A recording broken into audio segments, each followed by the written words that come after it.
Olá, meus caros. Aqui é o Corvo. Mortal Kombat Legends: Scorpion's Revenge será hoje tema de minhas considerações. Dirigida por Ethan Spalding, mais conhecido pelo seu trabalho como Avatar: The Last Airbender, esta animação é o mais recente esforço de adaptação da franquia de games da NetherRealm Studios, que pertence à Warner Bros. E tem como seu principal gerente um dos criadores do Mortal Kombat, Ed Boon. Sem delongas, desde já aviso que meu feedback é muito positivo em relação ao produto final. Ele chega a ser até mesmo surpreendente, visto que eu não esperava assistir a algo tão bom como o que eu acabei de ver. Eu acompanhei a franquia ir do céu ao inferno durante seus longos anos de experiência no mercado de entretenimento.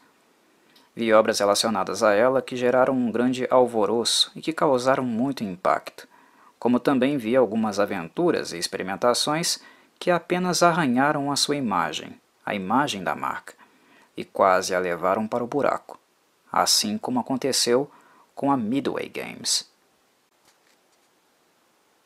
E mesmo assim, acompanhando o que de melhor e de pior foi produzido para este universo gore e de muita pancadaria, consigo perceber aqui, nesta animação, um direcionamento não necessariamente novo para a franquia, o narrativo. O que de fato é novo é esta narração sendo feita de maneira que a trama se torne interessante o suficiente, respeitosa com os elementos principais deste universo. Este é o ponto. No modo de condução adotado, além de atrair novos fãs, certamente também deixará os mais antigos parcialmente satisfeitos. O roteiro foi escrito por Jeremy Adams e, sinceramente, espero que a Warner mantenha o empregado para futuros lançamentos da franquia. Ele é o grande destaque da animação, na minha análise.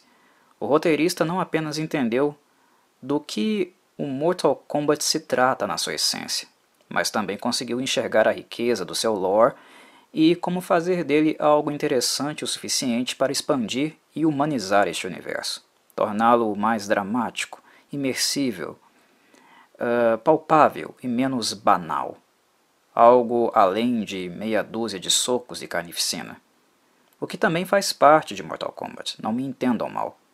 Esta é a característica que tornou este universo famoso, mas que não necessariamente precisa ele se limitar a apenas isso.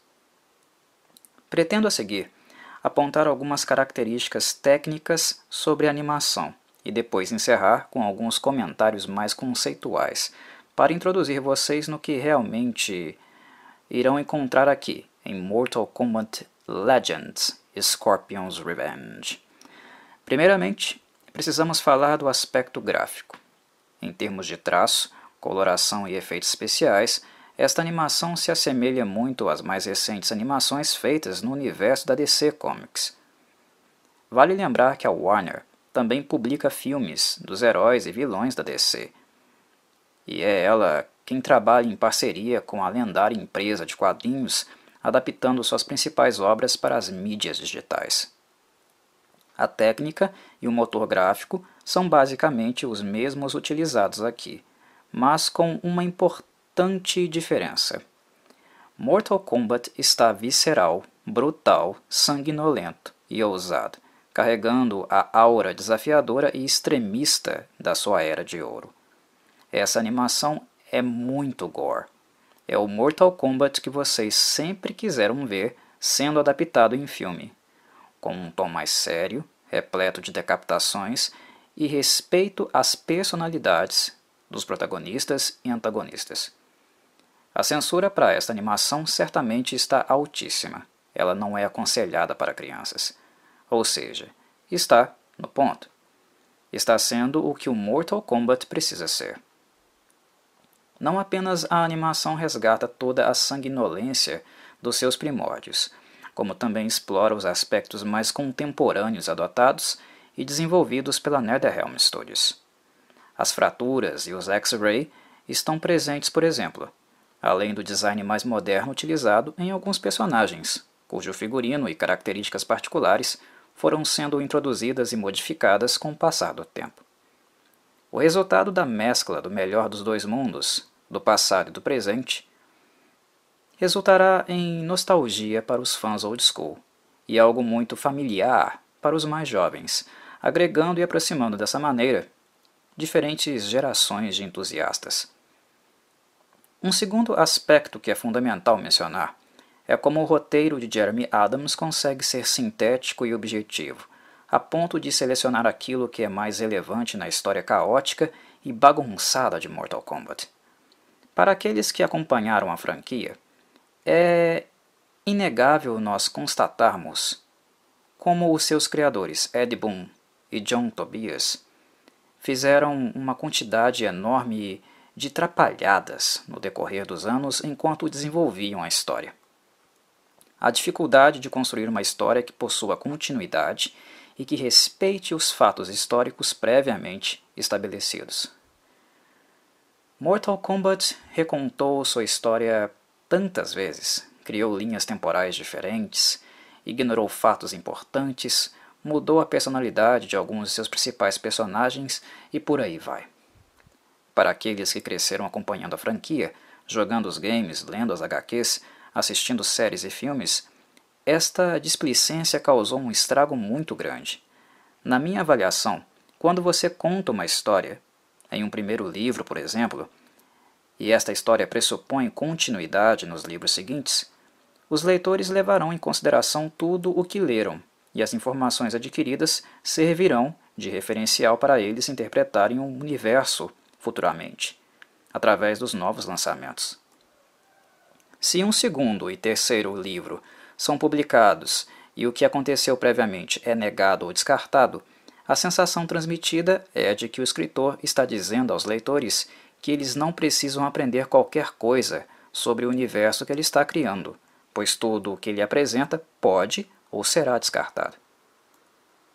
Ou seja, é um exemplo que eu dou para apontar que foi justamente isso que a NetherRealm Studios fez com Mortal Kombat no decorrer das décadas. Ela sucateou sua própria mitologia, banalizando-a de tal modo que os fãs antigos deixaram de se importar com a história, em aprender coisas específicas sobre ela. Quando tudo é tratado como descartável, é perda de investimento e energia assimilar informações e fatos históricos relacionados aos seus personagens favoritos. É como se a empresa não desse a eles o devido valor. A NetherRealm vem tentando corrigir isso desde o lançamento do game Mortal Kombat 9, mesmo que tenham flertado novamente com a bagunça ao criar novas linhas temporais no mais recente Mortal Kombat 11. Ed Boon é atrapalhado quando o assunto é narrativa, escrever não é o forte dele. Mas aqui na animação é Jeremy Adams quem assume a condução e não Boon. E nela voltaremos aos primórdios da história da franquia, a partir dos eventos prévios e também concomitantes com o primeiro torneio realizado nos games. Ou seja, o 10º torneio, aquele que Shao Kahn precisava vencer para finalmente se apoderar do Reino da Terra. A diferença é que aqui, Jeremy Adams escolheu nos mostrar estes acontecimentos principalmente através da perspectiva do personagem mais famoso e querido da franquia, o ninja do clã Shirai Ryu, Hanzo Hasashi, que depois de morto e transformado em espectro, adotaria a alcunha de Scorpion. E isto é algo bastante interessante porque desde o princípio a série irá nos mostrar que Scorpion não está necessariamente do lado de ninguém, mas é apenas um guerreiro que busca vingança em nome da sua família que foi brutalmente assassinada pelo seu clã rival, os Lin Kuei, manipulados pelo feiticeiro do mundo inferior, Quan Chi. São acontecimentos prévios que antecedem o início do torneio. Posteriormente, nós nos juntaremos com os defensores da Terra, Liu Kang, Sonya Blade, Jax e Johnny Cage, orientados pelo deus do trovão, Raiden. Jeremy Adams escreve um roteiro que não apenas organiza a bagunça, que é a história de Mortal Kombat, toda aquela salada mista criada por Ed Boon. Ele vai além. Ele seleciona os eventos mais relevantes para a história coletiva e individual de cada personagem, os eventos canônicos de maior relevância, os organiza de forma linear e aí os aprofunda com sua capacidade de escrita. Mas como seria este aprofundamento? Adams expandiu a história? Não, não se trata disso. Algumas pessoas possivelmente irão criticá-lo por não ter feito isso, o que é algo injusto quando você tem apenas 1 hora e 20 minutos para retratar seu texto numa animação. Não dá para aprofundar tanto assim. O fato dele ter organizado a narrativa e dado coerência a ela, na minha avaliação, já foi um grande mérito dele. Mas, além disso, eu creio que Adams fez algo ainda mais importante, e este ponto é o principal para mim, o apontamento que acho mais importante de todos que eu fiz aqui. Adams deu substância às personagens, nos fez enxergá-las como pessoas distintas, com manias e pensamentos diferentes, com personalidades fortes e com origens que ajudam a explicar o seu comportamento momentâneo. Traumas, lembranças, promessas, sentimento de dever. Em outras palavras, Jeremy Adams humaniza os principais personagens de Mortal Kombat, a começar por Scorpion, a estrela desta animação. A tragédia de sua vida, a forma que este foi enganado e corrompido através do seu desejo de vingança. Adams utiliza esta abordagem humanista primeiro com Scorpion, para depois também aplicá-la a Liu, Sonya, Johnny e Jax, cada um à sua maneira. E isto, meus caros, é uma demonstração de maturidade de roteiro. Mortal Kombat nunca foi uma franquia que nos envolvesse muito emocionalmente, com textos mais profundos e dramáticos. E aqui, nesta animação, eu fiquei muito feliz por perceber, pela primeira vez, um roteirista com real competência para fazê-lo quando foi dada a ele a oportunidade de escrever e retratar os personagens como vidas valiosas, como pessoas e não apenas um número e quantidade X de poderes. Toda a violência, ação e gore está aqui na animação. Ela não abriu mão disso. Aliás, se considerarmos todos os filmes e séries de TV adaptadas previamente, Mortal Kombat Legends e Scorpion's Revenge é a adaptação cinematográfica mais fiel e imersiva que vocês irão encontrar. Ela realmente elevou o patamar. Há possibilidade e espaço para melhoras futuras? Certamente há. Mas nunca antes Mortal Kombat recebeu, para suas adaptações, um texto tão sério e maduro. Nós enxergamos pessoas, histórias, e somos movidos a tratá-los como gente, e não como bonecos com superpoderes.